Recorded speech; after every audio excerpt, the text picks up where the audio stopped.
அஞ்சு வீரல் ஓயாம கெஞ்சுகிற ஆசை ஒண்ணு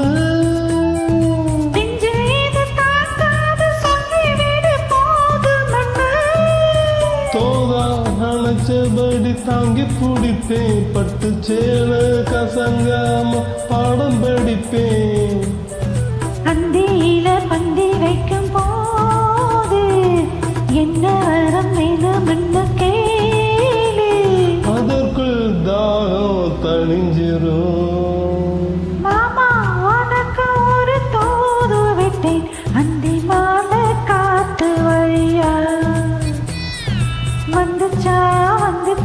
சொல்லு சொல்லு